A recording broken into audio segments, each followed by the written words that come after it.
Hola, y hoy voy a enseñar los sonidos de la doble L en español.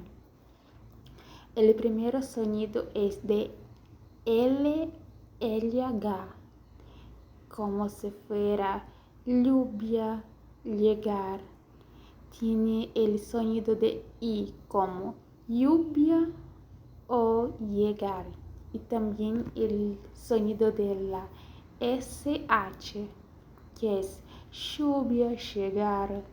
Y también tiene el sonido de DJ, yo, lluvia, llegar.